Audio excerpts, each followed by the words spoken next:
Há homens que usam o corpo para esconder um vazio. E há homens que usam o corpo como argumento. Daniel Fabre escolheu transformar o músculo em linguagem, disciplina em discurso e presença em identidade.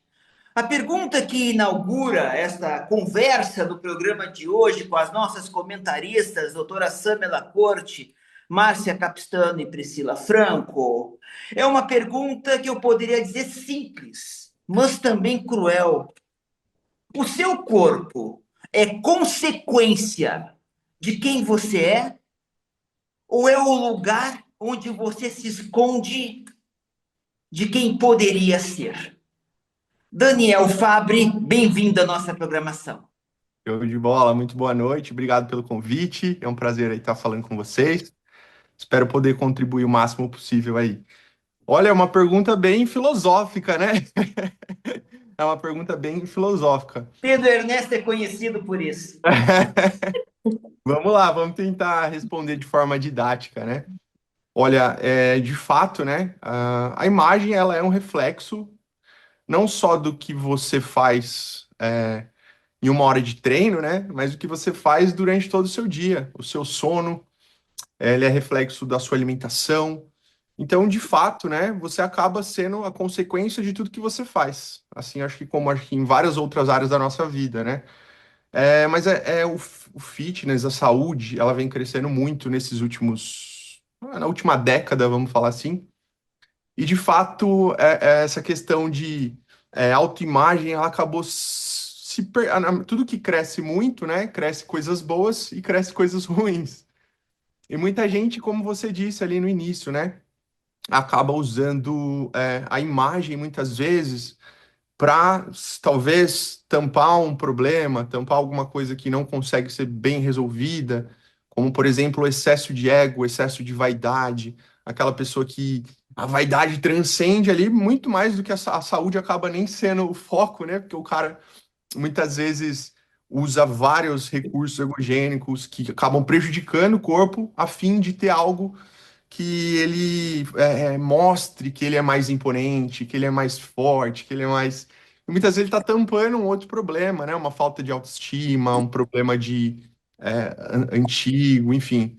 Mas as duas coisas servem como você posicionou ali. Tanto nós somos reflexo do que nós vivemos, né? Como eu disse, não só o treino, em tudo, né?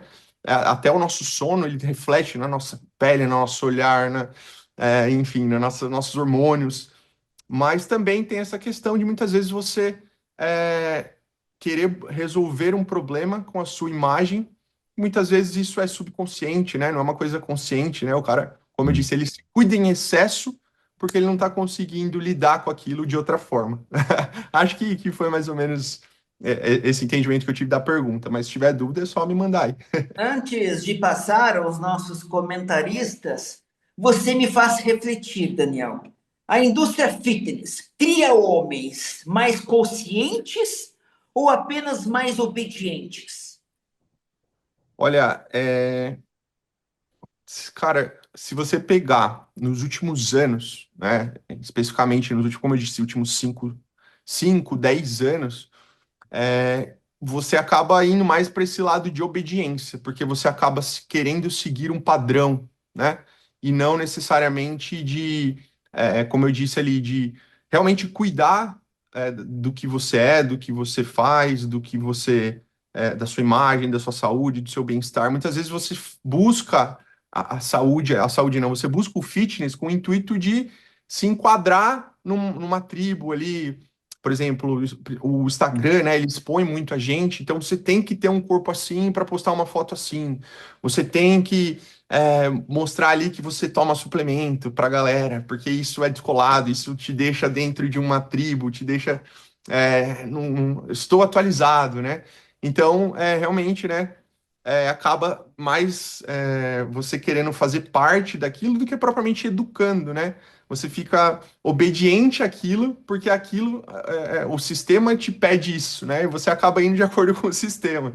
Então, eu acho que sim, faz sentido essa visão, né, de que você acaba ficando obediente devido a querer estar ali alocado, né, em alguma tribo ou ser visto de uma forma mais imponente.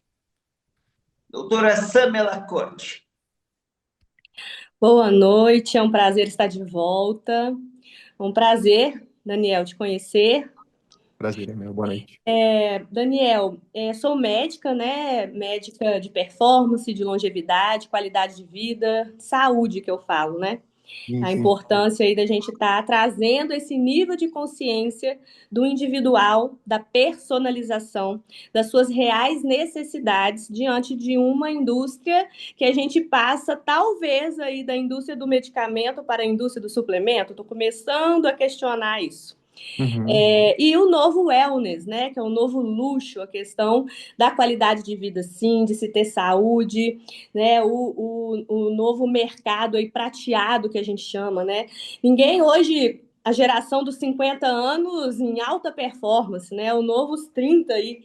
Então, vem uma necessidade gigantesca para nós médicos e profissionais de saúde, você como um educador físico, um personal trainer, a importância de estar trazendo esse nível de conscientização, né? Da gente sair do padrão para a necessidade individual, né? A atividade física, eu falo que é a geração do estresse, que a gente se gera um estresse que vai fazer com que a gente consiga lidar com todos os outros estresses do dia a dia de forma mais efetiva, vamos dizer assim, né? E a importância dessa atividade física nesse luxo, né? Nessa personalização, nessa individualização.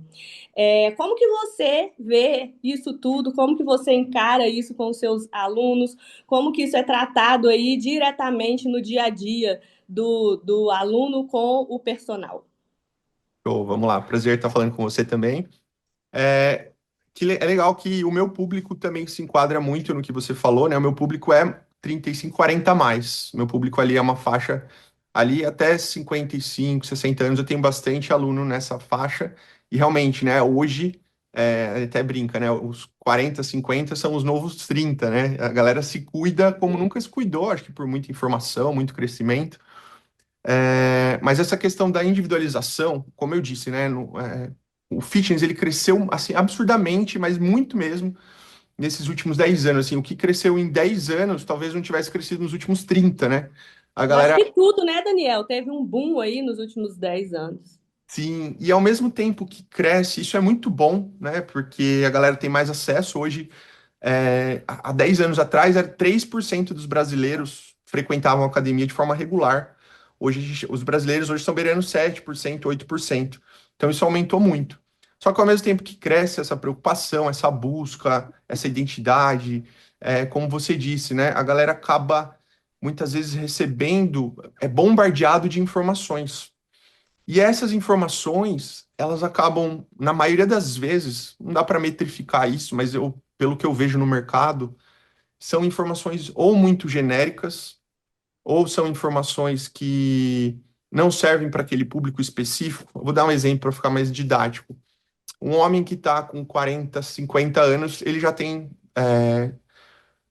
dificuldade em algumas coisas, recuperação, por exemplo, do que um menino, um jovem de 18, 20 anos que está com a testosterona lá em cima, né? Quando ele não está fazendo reposição, tá? Vamos pegar um cara natural. E aí ele começa a fazer um treino que um menino começa, que seria legal para um menino que está começando, que tem uma recuperação muito mais rápida. E aí ele vê um conteúdo desse jovem. Aí ele acha que aquele conteúdo pode ser bom para ele. Muitas vezes não é tão bom. Talvez não seja ruim, mas não é tão bom. Então, essa personalização, essa individualização, ela acaba não acontecendo no mercado, né? Pela expansão muito grande, esse crescimento muito rápido. Então, as pessoas acabam consumindo coisas mais genéricas, né? Como, por exemplo, a gente ouve, quando a gente começa a treinar, que para você crescer, você tem que tomar hormônio, você só cresce com hormônio. Ou que para você secar, você tem que fechar a boca, você tem que passar fome. Então, são conhecimentos ali meio que realmente em algum momento faz sentido. Realmente faz sentido. Eu tenho que restringir mais a dieta, ou eu tenho que fazer uma reposição, eu tenho que tomar alguma coisa se eu realmente quiser ter um físico diferente. Mas aí o cara acaba se perdendo. Então, assim, no meu, falando do meu trabalho, né, especificamente, eu conto com uma equipe multidisciplinar. Tem psicólogo, tem nutricionista. Então, eu tento trazer o máximo possível dessa individualização, porque existe essa necessidade. Principalmente uma pessoa que detesta treinar, realmente ela treina por obrigação. Aí, se você joga algo ali muito genérico, ou realmente que não é para ela, que vai causar um desconforto, aquilo vai fazer ela ter uma relação ruim com o fitness em geral. É que as pessoas muitas vezes já têm esse preconceito, né? Ai, treinar é ruim. Ai, tem que correr na esteira. Ai, tem que treinar musculação. Eu odeio isso, né? Tem essa percepção, principalmente de pessoas mais experientes. Então, a ideia aqui é realmente quebrar isso, né? E personalizar. Nem é todo mundo que quer rendimento, alta performance. Às vezes o cara realmente só tô com começo de diabetes, tenho predisposição a ter diabetes. Só não quero, eu quero viver mais, quero pegar meu filho no colo, meu neto no colo. Então, é importante, aliás, é fundamental individualizar isso, mas a internet realmente é um caminho ainda que tem muito a ser lapidado, vamos dizer assim, usar a palavra, porque tem muita informação, mas muita informação perdida, e isso acaba não personalizando, né? Como é o que você introduziu ali. Doutor Rogério da Silva.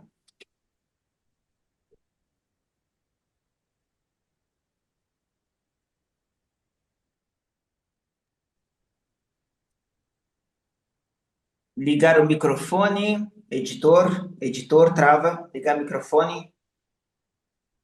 Opa, Doutor, ok, boa noite. querido doutor Rogério da Silva. Boa noite, gente. Tudo bem com vocês? Boa noite, Pedro. Prazer estar aqui com vocês. Boa noite. Boa noite. Pode perguntar ao Daniel Fabre, doutor Rogério.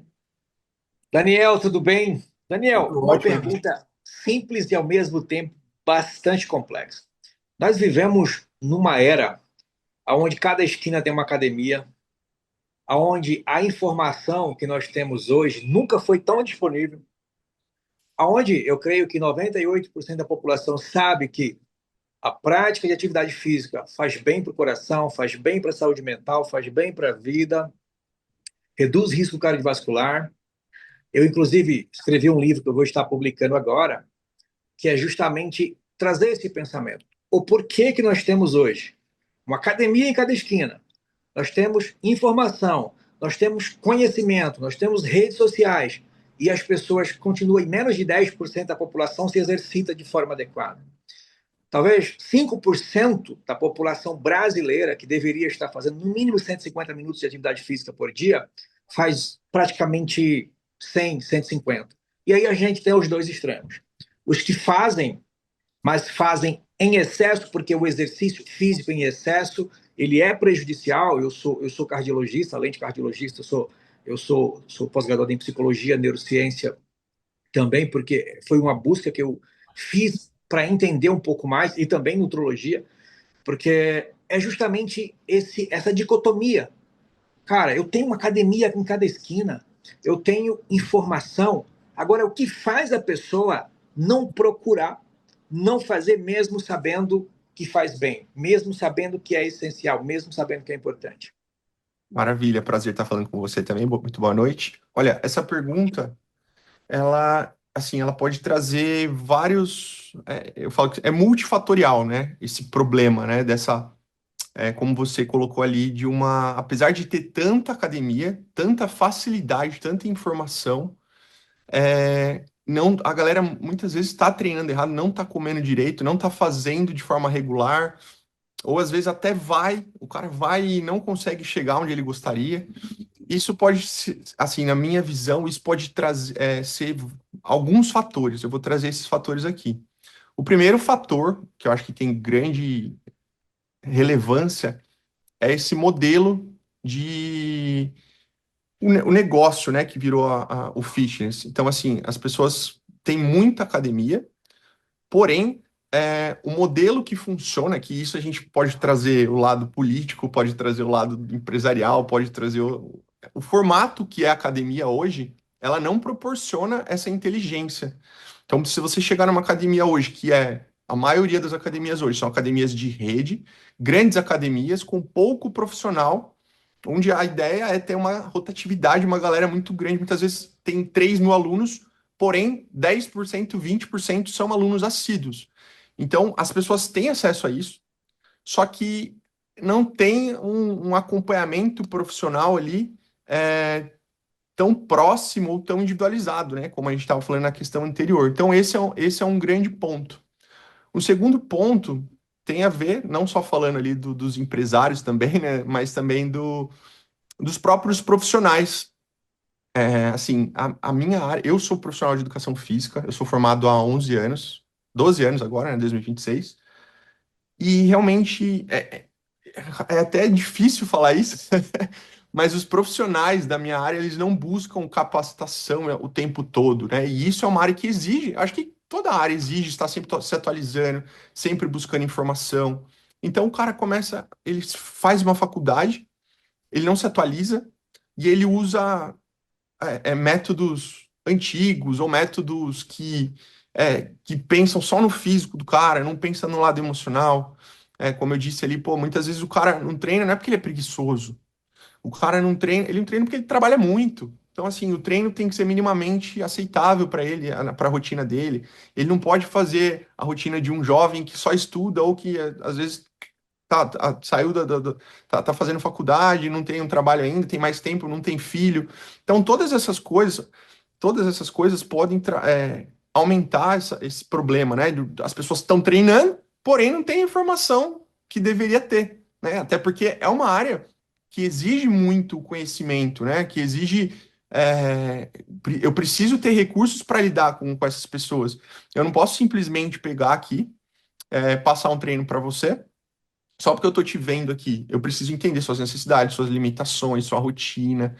E isso não acontece. Não acontece devido a, como eu disse, né? Problema ali do formato, modelo, problema com os próprios profissionais. Daí a gente pode entrar numa outra questão também, porque, por exemplo, para uma academia, bancar um professor qualificado acaba ficando muito caro. Aí ela investe mais em estagiário. Então, são vários fatores que contribuem para isso acontecer.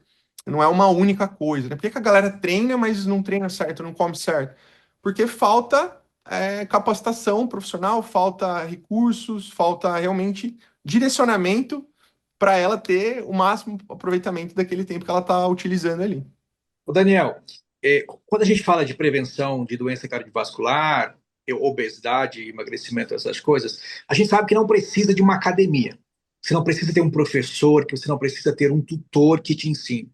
Que se você praticar aí 150, 200 minutinhos de atividade moderada, que seja uma caminhada, uma hidro mais intensa, uma dança mais intensa, isso já é o suficiente para prevenir essa doença. Uhum. E até para ter o benefício de saúde mental. Só que o que a gente vê hoje, eu creio que 90% dos pacientes que vão no meu consultório são sedentários. 85% estão com sobrepeso e obesidade. Quase 100% tem doença cardiovascular ou tem fator de risco importante. E 90% desses pacientes, eles estão sedentários. Eles não vão para academia, eles não andam, eles não fazem nada. E assim, a minha preocupação é, veja bem, o cara não precisa de uma academia para se exercitar. Se ele tem acesso à informação, que se ele fazer uma atividade física, e esse cara vai no médico. Ele vai no médico, o médico orienta, fala para ele, você tem que fazer exercício.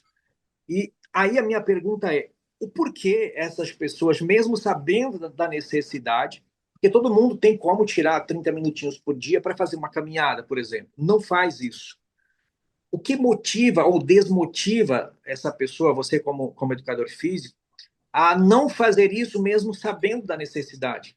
Mesmo que a gente esqueça, porque a galera hoje que vai para a academia, na grande maioria das vezes, é a galera que quer uma performance, que quer um visual mais legal. Tem os que fazem isso também não por estética, mas por saúde. Mas eu falo da população geral brasileira, porque hoje talvez tem muita gente que não tenha condições de pagar uma academia. Pô, mas não impede o cara de fazer um exercício na rua, Uhum. no prédio dele, ir para um clube de dança. Mas, na minha percepção, parece que tem algo que bloqueia essas pessoas. E aí o título, inclusive, a introdução do livro fala bem assim, cara, nós vivemos na era das academias, do fitness, das dietas, dos remédios, ou seja, que parece que nós estamos numa super evolução, mas o que a gente vê é uma catástrofe. Ou seja, é algo que realmente me preocupa como cardiologista, como médico. Hoje eu trabalho muito com cardiologia e emagrecimento, porque, como eu te falei, 90% dos pacientes estão realmente obesos. E se o cara vai no consultório e eu trato o colesterol, a pressão dele, mas eu não olho para o problema principal dele, ou seja, cara, eu estou enxugando gelo. Qual que é a sua visão como profissional de educação física e o que, é que você tem feito, por exemplo, para contribuir com isso? Porque o que parece é que só o conhecimento não é mais suficiente, né? Sim, sim. É interessante. Como eu disse, né, o meu público é exatamente esse. Eu acho que 60% dos meus alunos são alunos que treinam apenas em casa, só com o peso do corpo. Então a gente pode trazer o fato de que geralmente, né, o homem, não só o homem, a mulher, que o meu público é maioritariamente homem, mas assim, as pessoas acabam focando muito na parte profissional. E aí a pessoa começa a trabalhar muito e ela vive num nível de estresse alto e ela chega em casa, a pessoa busca recompensa, busca dopamina, celular, alimentação ruim, prazer, açúcar, bebida alcoólica, para compensar isso, né? Esse estresse elevado, essa busca incessante pelo crescimento pessoal ou por cuidar da própria família. Esse é um grande ponto que eu vejo, assim, eu vejo muito feedback de aluno em relação a isso. Daniel, não tenho tempo, minha rotina é corrida, eu chego estressado, eu só quero chegar em casa, abrir uma cerveja e sentar no sofá. E aí aquela pessoa ela vai agir em dois cenários. Ou ela vai agir num cenário que ela vai chegar com um problema de diabetes, hipertensão, vai se realmente ter um problema de saúde mais grave, ou na hora que ela desperta a ponto por exemplo, brincar com o filho, né? Brincar com o neto e não conseguir, ficar ofegante. Então, ou é na dor, né? Ou é no desejo. Vamos porque 90% da ação acontece na dor e 10% no desejo. Então, eu trabalho muito essa parte do o cara começa a treinar, eu sempre tento trazer à tona o porquê que ele está fazendo isso. E não porque, eu quero perder barriga. Por que que você está fazendo? Porque eu quero emagrecer 20 quilos, 15 quilos. Não, por que que você quer emagrecer isso? Aí ele vai falar, porque eu tô com problema de saúde. Só que isso não é o suficiente para ele ter consistência, para ele ter constância, ele precisa ter um ganho, né? Então eu sempre enfatizo essa necessidade de ter um compromisso ali em relação a avaliações físicas. Esse é um ponto, é um fator que ajuda muito. Eu falo que a avaliação física não é só para ver que você chegou no seu resultado, que você está evoluindo, mas é para você dividir o processo, né? Porque as pessoas têm uma repulsa natural por exercício, principalmente pessoas que nasceram na década de 80, 70, 60, 50. São pessoas que não tiveram isso na infância, na faculdade, ou não tiveram. Hoje as pessoas se preocupam mais com isso. Hoje você pega na escola a aula de educação física, tem profissionais que estão. Eu conheço muitos profissionais que dão aula de educação física, que eles. Então você já convive com isso desde sempre. E antigamente não, antigamente era rola-bola, né? Então isso vem lá de trás, essa repulsa por se exercitar. E o exercício, ele te dá uma recompensa, dá ali no momento que você treina, mas essa recompensa ela é mais a médio e longo prazo. Então você precisa fazer mesmo sem estar com vontade. Então esse trabalho inicial, ele é mais difícil, só que não dá para comparar, eu vejo isso mesmo de faixa etária, dessas pessoas que hoje têm 20 anos, desses jovens que têm 18, 20 anos hoje, que já nascem indo para academia, né? Já vê o irmão mais velho indo para academia, do que pessoas que até eu sempre dou o exemplo do meu pai mesmo. Ele falava que meu pai, eu brinco com ele até hoje, que treinar era coisa de fresco. Essa é a visão que ele tinha de ir numa academia, que é cuidar, fazer o músculo crescer, era coisa de fresco, né? Eu usava esse termo assim. E hoje não, hoje a gente sabe que as pessoas já nascem, a gente é bombardeado por academia, bombardeado, então a pessoa já tem um ambiente mais favorável daqui 10, 20, 30 anos, lidar melhor com isso. Mas realmente é um trabalho que exige ali trazer à tona por que que ele está fazendo isso, não só, eu quero emagrecer, tá, mas por que que você quer emagrecer? Para brincar com seu neto? Você tem uma filha, você quer ver sua filha crescer, então tem que bater nessa dor, né? Tem que cavar ali. Eu trabalho muito isso aqui, mas esse fator emocional, né? Essa questão de emoção mesmo. Continuando essa análise, vamos passar para a doutora Priscila Franco. Boa noite, tudo bem? Sou a Priscila, sou dermatologista. É, acho muito interessante, achei legal aí a opinião do colega. E assim, sou da década de 80, achei interessantíssimo isso que você diz, porque a gente não tinha essa cultura, né? Lá atrás. Hoje eu vejo realmente assim que as academias têm bastante pessoas mais jovens frequentando, que hoje a mentalidade é completamente diferente em relação ao exercício. E trazer isso para os nossos pais é algo que não existia na época deles, né? Era um contexto diferente. Mas a ideia aqui é integrar a saúde da pele, tá? Envelhecimento saudável e performance física. Eu não sei na sua prática, Daniel, mas na clínica eu vejo muitos pacientes que treinam, mas que não entendem como isso impacta, assim, a pele, o cabelo, o processo de inflamação, né? E o envelhecimento e vice-versa, assim. Então a gente vê porque tem bastante esses treinos, esses overtrains aí. E eu queria ver, assim, se na sua prática você percebe a diferença desse tipo de envelhecimento, de resposta corporal, né, entre esses pacientes que ou treinam demais, mas que dormem bem, dormem mal, ou você vê muita repercussão clínica de pele, de cabelo, de acne, pensando em inflamação nesses pacientes. Olha, interessante. Eu vou até citar um outro lado que talvez conecte com o que você está falando, que são aqueles caras que buscam realmente, querem ficar grande, vamos falar assim, né? Usar o termo. E aí eles usam uma porrada de hormônio, né? Usam tudo que você imaginar. E aí tem um envelhecimento precoce, né? O cara cuida do físico, mas acaba. Não é nem que não cuida da pele, né? Ele não se preocupa e não sabe o efeito que aquilo causa. E aí o cara tá com 30 anos, com uma pele assim extremamente envelhecida, né? E aí o cara tá com um físico muito bonito, um abdômen definidíssimo, músculos aparentes, porém a pele extremamente envelhecida. Então esse é um ponto que eu acho que conecta bastante com o que você está falando, só que de um outro lado. Agora, assim, eu não recebo muito feedback em relação a diferenças nesse sentido, né? Mas quando a pessoa fala dos benefícios ali, quando ela consegue ver uma mudança, é, é, tudo conecta ali, né? Não só o físico, a pessoa fala realmente que tá se sentindo melhor, que tá dormindo melhor, uma coisa acaba puxando a outra. Então, de tabela, com certeza, não tem como negar, né? Eu bato muito nessa questão do sono, né? Com os meus alunos, principalmente falando de hormônios aqui, mas não tem como negar, né? Não é uma coisa comum, vou te dizer. Uma coisa que eles reclamam muito, na verdade, quando perde muito peso, e aí fica o excesso de pele, né? Isso, assim, é extremamente comum. A pessoa se incomoda bastante, né? Eu falo ali que, realmente, quando perde muito peso, acaba ficando. Por isso que é importante ganhar massa muscular, não restringir tanto dieta.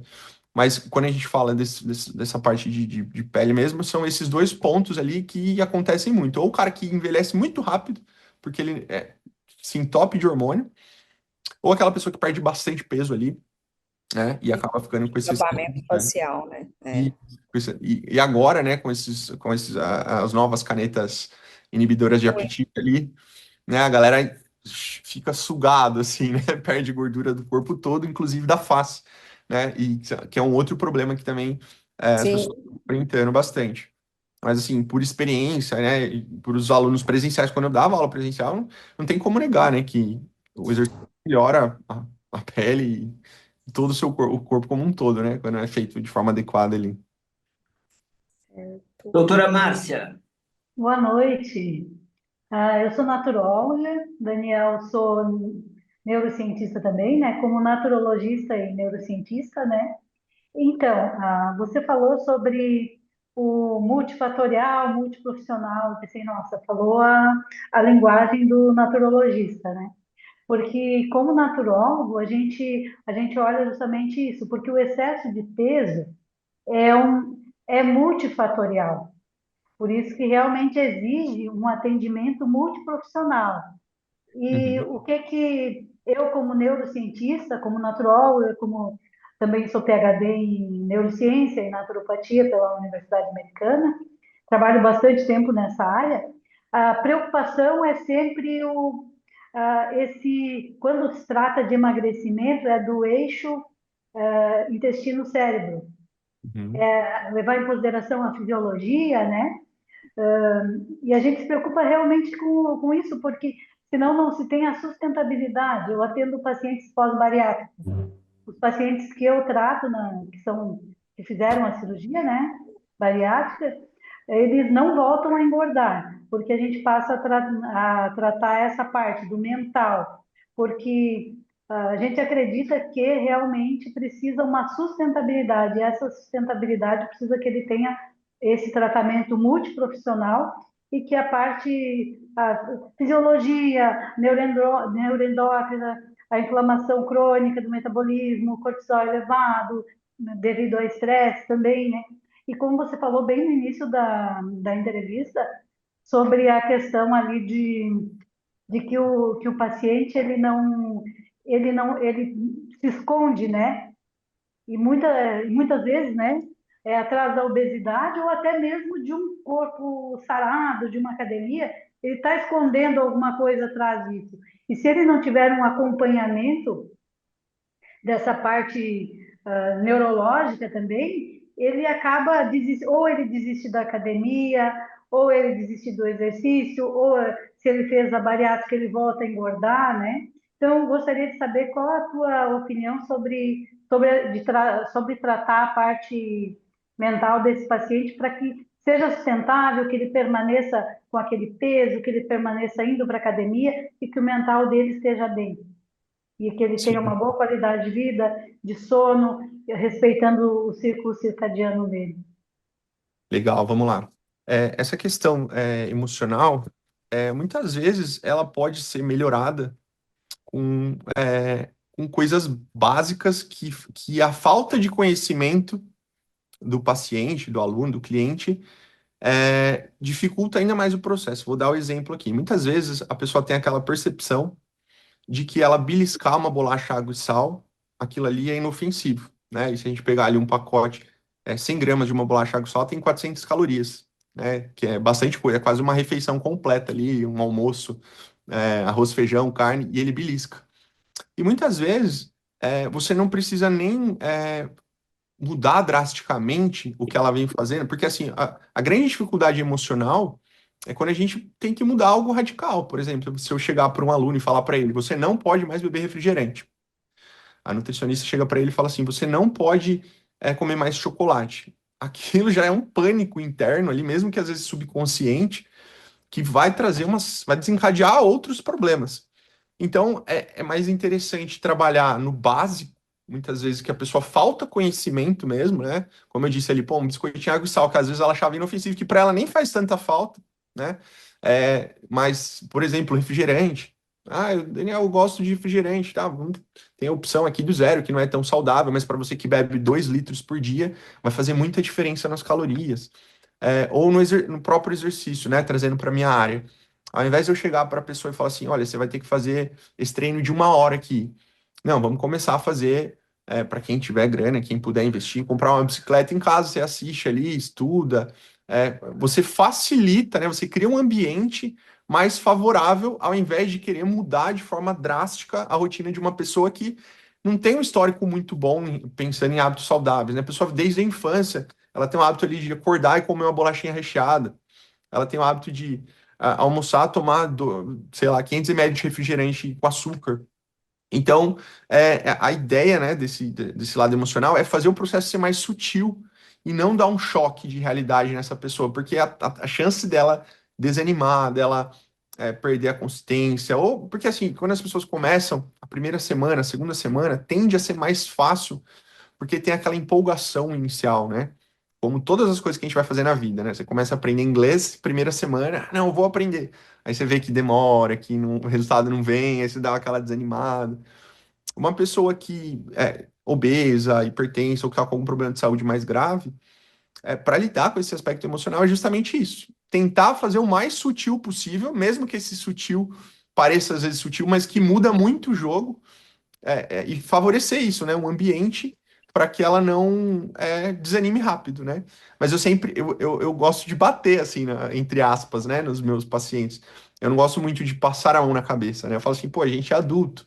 Muitas vezes você vai ter que fazer coisas mesmo sem ter vontade. Mas pensa no benefício. Pensa, pô, hoje você não tá aguentando subir um lance de escada. Aí a pessoa, 30 dias ela tá treinando, ela, olha que legal, eu consegui fazer 20 minutos de bicicleta. Então não passar tanto a mão na cabeça, acho que isso também não é tão legal, assim, uma visão pessoal mesmo, e tentar mudar as coisas de forma sutil, não dar um choque, assim, de realidade, porque ninguém aguenta. Nem se você chegar para mim e falar uma coisa que eu vou ter que mudar muito na minha rotina hoje, eu também vou resistir, entendeu? E na minha opinião, acho que não pode ser assim, porque a chance de continuar é muito pequena. Antes de passar o comentário ao doutor Rogério, que solicitou o comentário, logo depois a pergunta à doutora Sami, eu quero fazer aqui uma reflexão para que todos possam ainda colocar uma gordurinha a mais nesse programa. Eu emagreci em 2 meses 27 quilos com Monjaro, Daniel, doutora Sânia. Em 2 meses, 27 quilos. Eu tinha 95 quilos, totalmente obeso. Hoje eu tenho 68 quilos. Aí eu começo a refletir. Isso, inclusive, o seu Pedro Ernesto aqui. Será que muitas vezes a gente está mais preocupado com a nossa ansiedade estética do que com a saúde? Doutor Rogério, pode fazer o comentário. Logo depois, doutora Sânia. Pedro, foi bem pertinente a sua pergunta. Eu já venho há 3 anos e eu publiquei um trabalho com quase 500.000 de pessoas agora no Journal of Interdisciplinaries Study do ano passado, mostrando que os problemas emocionais eles são pior para o adoecimento cardiovascular do que pressão alta, colesterol, obesidade, tabagismo e sedentarismo. Só perde para o diabetes. Um risco de 85% a mais, incremental. E durante essa pesquisa, a base foi de 162 mil estudos quando nós começamos. E aí eu pesquisei, né, durante essa pesquisa, eu encontrei alguns estudos interessantes. Estudos, inclusive, do STEP 1, feito com Ozempic, estudos, por exemplo, aí do Monjaro. Pedro, eu sinto em te falar que você, em um ano, vai reganhar 85% do seu peso. Que Não 80... diga isso! Vamos repreender essa Calma, situação! Pedro, calma. Se não for feito o necessário. Por quê? Nessa pesquisa e com tudo que eu busquei de estudo, eu entendi uma coisa: obesidade não se trata de comida. Obesidade, que é o vício em comida, o problema não é o alimento. Assim como o álcool não é o problema, assim como a droga não é um problema. Porque eu tenho certeza que você conhece dezenas de pessoas que bebem socialmente e não se tornam viciados, dezenas de pessoas que comem a mesma comida que você e não se tornam viciados e nem obesos.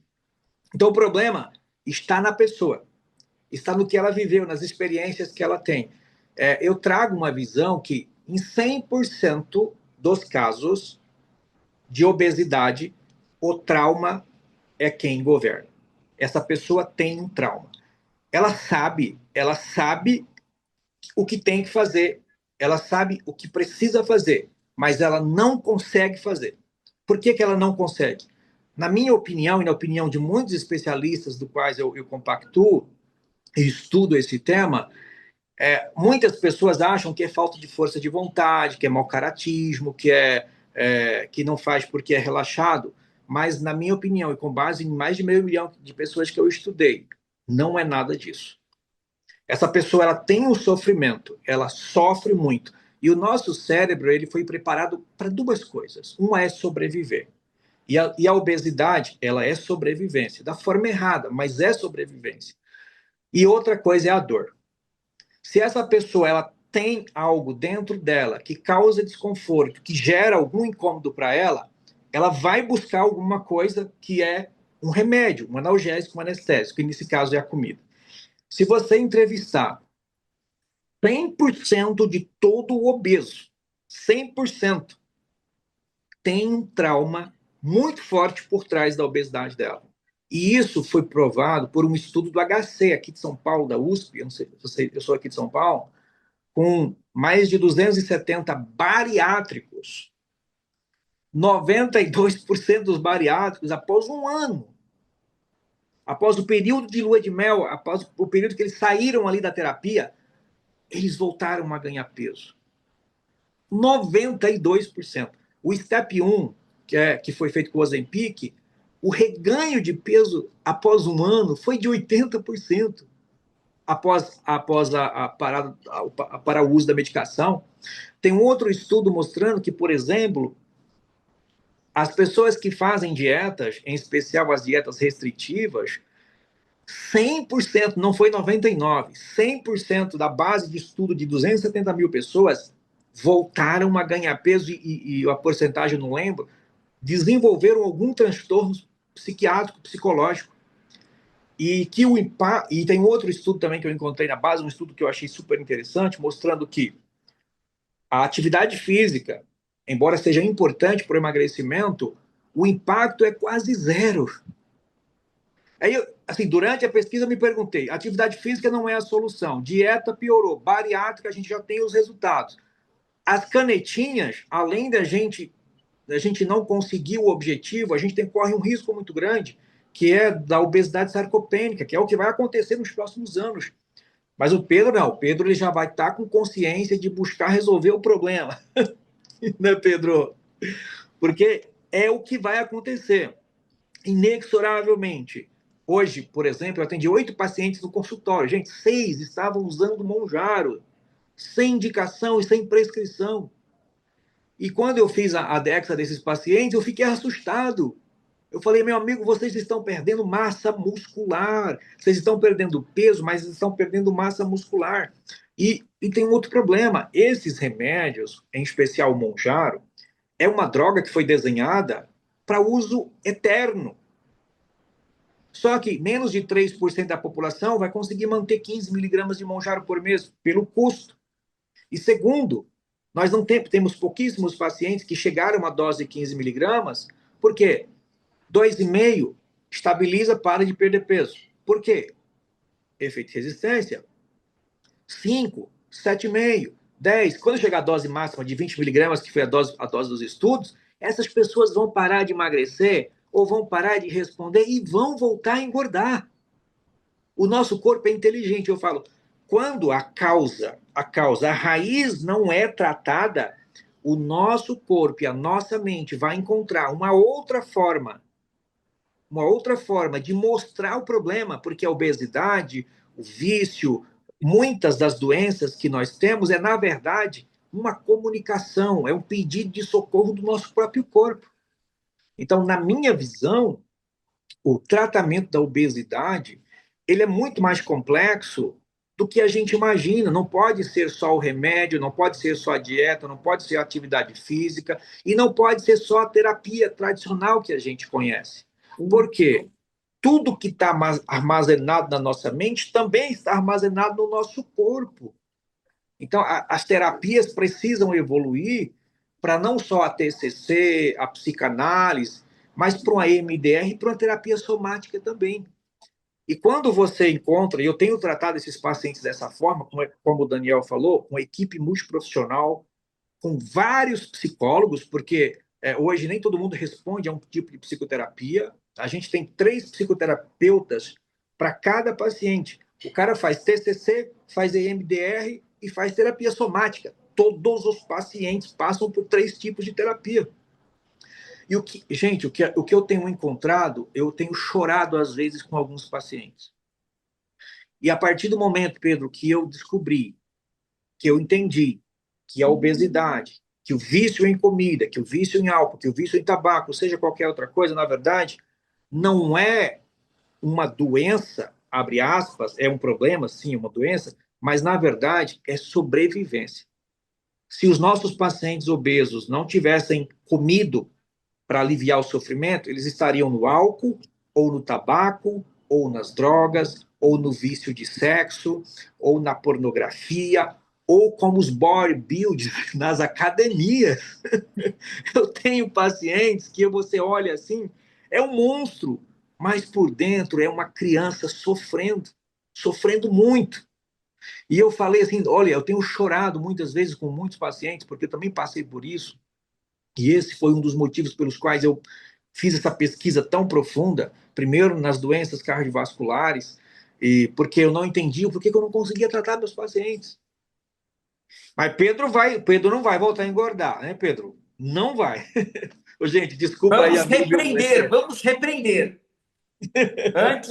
Antes de passar ao Daniel Fabre, eu gostaria, já estamos na parte final do programa, de ouvir a análise da doutora Sâmia sobre o comentário do doutor Rogério e depois a análise da doutora Mari, da doutora Márcia e da doutora Priscila Franco, para que o Daniel pudesse responder a todos. Doutora Sâmia.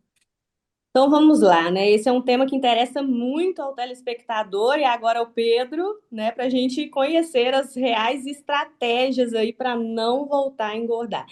Essa informação do Rogério, ela é infelizmente verdade, esse recado é verdadeiro e os estudos provam e mostram que não tem jeito, é 95 a 97% no geral dos estudos mostram o reganho e até com piora do quadro, com um ganho maior do que você tinha antes, do peso passar daquilo que você tinha antes.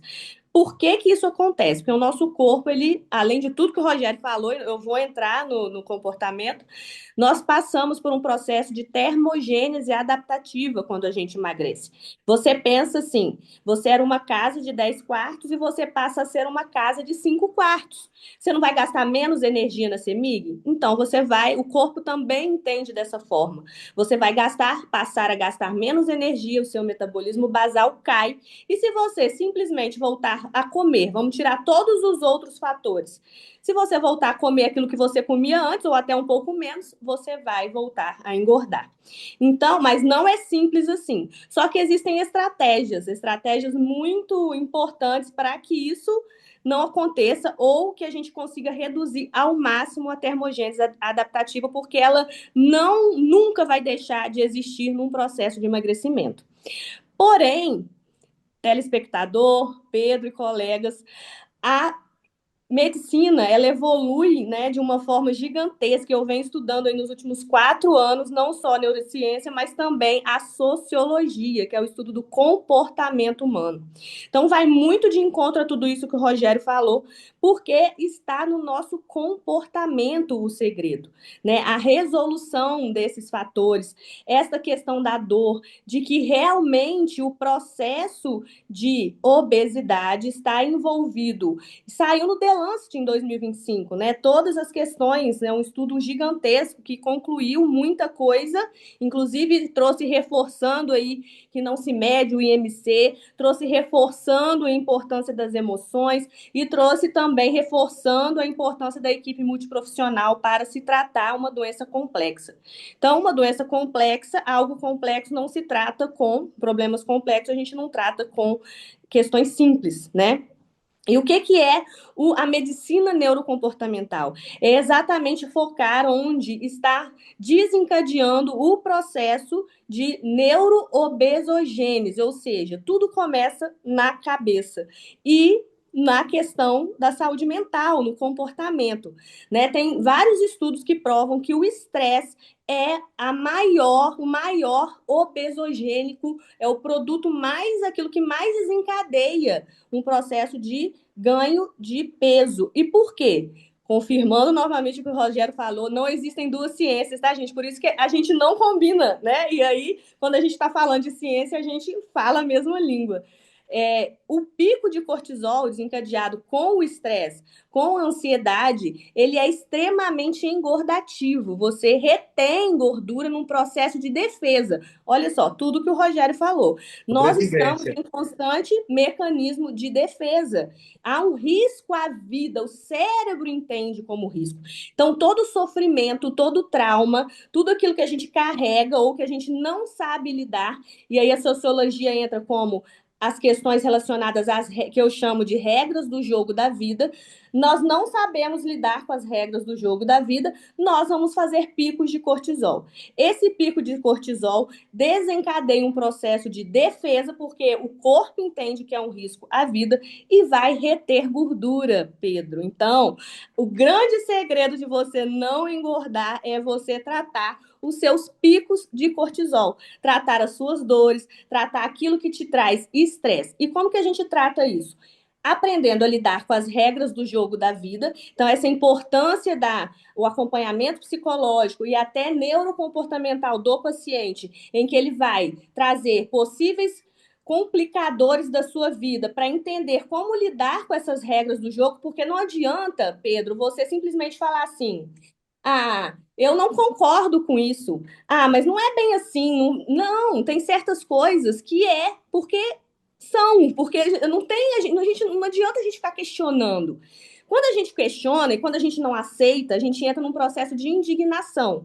E isso também faz pico de cortisol. E isso também faz você engordar. Então, a grande questão está no comportamento, aprender a lidar com as regras do jogo da vida para você não fazer pico de cortisol.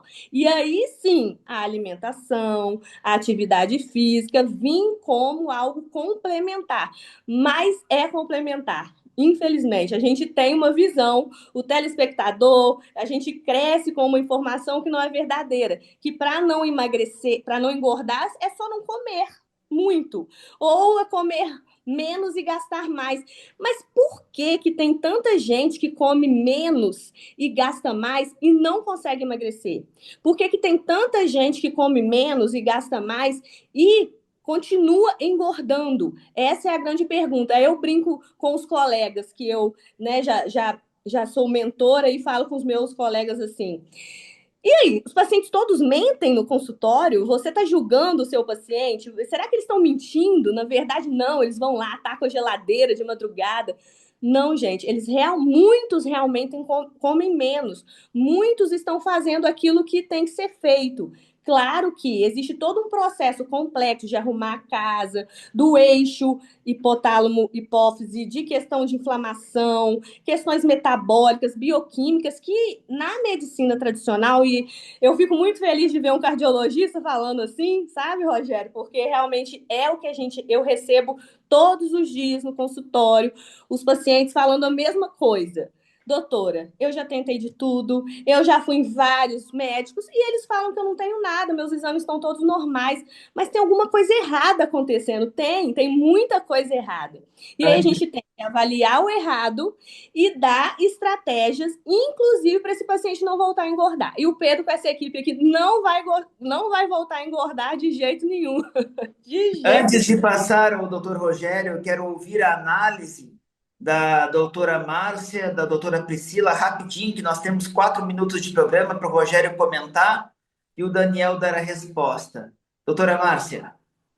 Então,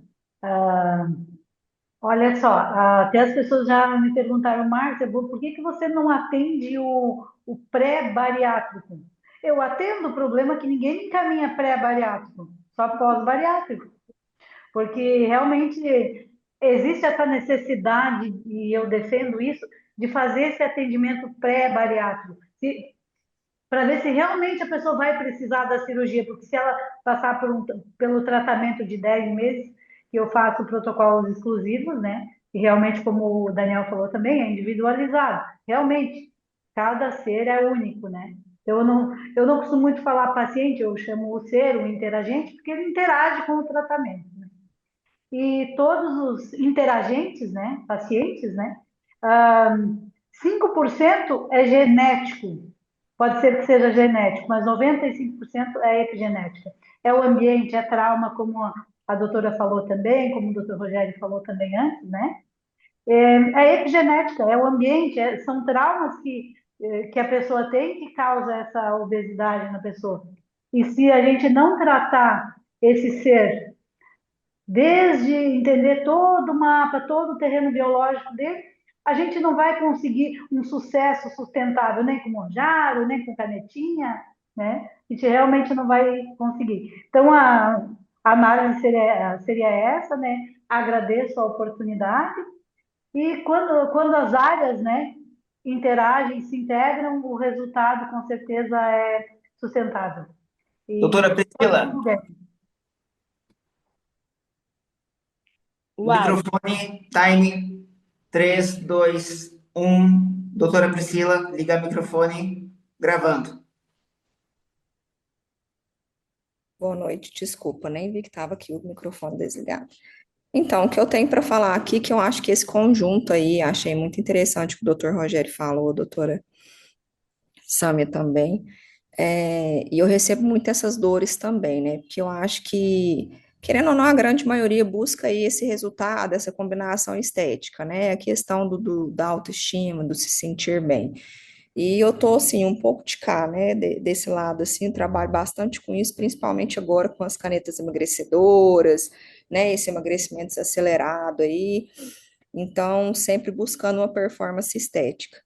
E, para mim, assim, o que eu vejo diante disso tudo, da opinião dos colegas, é que essa performance, ela depende total, praticamente, de saúde metabólica.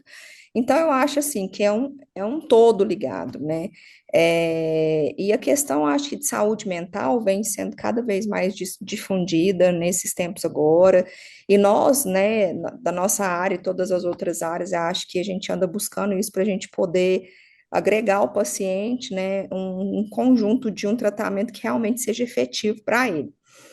Então, eu sei que é importante a gente, né, começa de dentro, mas também, por outro lado, eu vejo o paciente que consegue se refazer a partir do momento que ele chega no Pedro, que perdeu, né, a quantidade de quilos que está aí.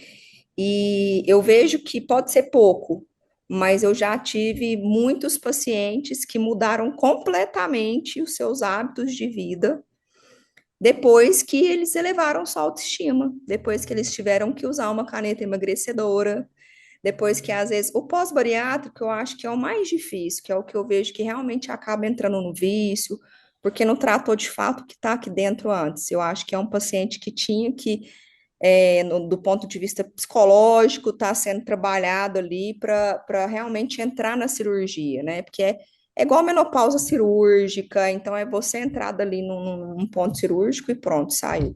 Mas eu também, em contrapartida, eu vejo esses poucos, espero que você seja esse, Pedro, que a partir do que conseguiu ali, eu até acho, gosto muito das canetas emagrecedoras hoje nesse sentido, desde que, trabalhado em conjunto, desde que o profissional seja uma pessoa séria, seja uma pessoa que fale para o paciente, porque não é um investimento barato. Então, assim, você está fazendo um investimento alto, falando financeiramente, mas que esse paciente ele precisa entender e compreender que os hábitos de vida precisam ser diferentes, né? Para atiçar, doutora Priscila, ainda mais o programa e o comentário do doutor Rogério antes da resposta do Daniel Fabre, antes do Monjaro, eu fazia uma refeição maravilhosa. Eram 2 x de manhã, hambúrguer no almoço, de tarde era mais X, era só besteira. De noite eu chegava a comer uma pizza inteira. Socorro! Hoje eu faço apenas uma refeição no dia, que é um almoço muito bem feito, né? Com proteína, tudo. E à noite eu tomo whey. Não estou dizendo que está certo ou errado, mas eu quero atiçar. Doutor Rogério, pode fazer o comentário. Temos 2 minutinhos para que o Daniel possa dar a resposta. Pedro, não, você não vai voltar a engordar, tá bom? Fica tranquilo, a gente vai estar aqui para te apoiar e te ajudar. Queria apenas fazer uma colocação. Um dos meus mentores se chama Gabor Maté. Na minha opinião, é um dos psiquiatras mais extraordinários do mundo, junto com o Dr. Bessel van der Kolk.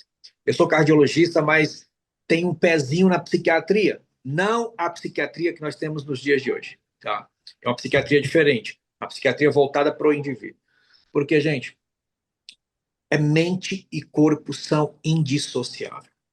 E a mente e o corpo formam a pessoa, mas a pessoa não vive sem o ambiente. Então é mente, corpo, indivíduo e indivíduo, ambiente. Se essa junção não tiver perfeita, Não existe tratamento curativo para absolutamente nada. Então, isso é muito importante. E a Samia falou uma coisa bem legal, que é sobre comportamento. A gente só vai buscar um analgésico se a gente tiver dor.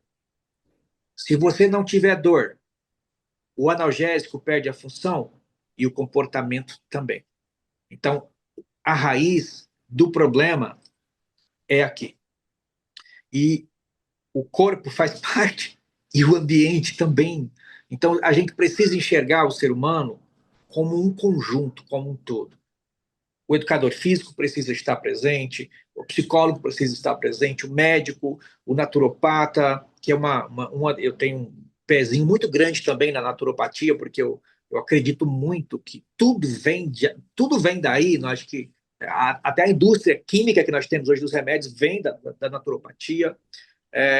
E uma coisa que a Priscila falou que é muito, muito legal, porque a gente pode conquistar tudo, né? Mas se a gente olhar no espelho e achar que não está legal, tudo pode ser desconstruído. Então, é o conjunto. A gente precisa olhar o paciente como corpo, alma, espírito, indivíduo e ambiente. Se não for assim, não tem sentido. E a nossa medicina, infelizmente, caminha para o abismo. Né? Não vai dar certo. Então, a gente precisa cumprir esse papel. Eu sigo o Daniel lá, parabéns pelo trabalho, Daniel. Acho que isso, se nós tivéssemos, assim, sabe, muita gente como a gente, que leva esse tipo de trabalho, nós teremos um país melhor, sem sombra de dúvida. Daniel. Vamos lá.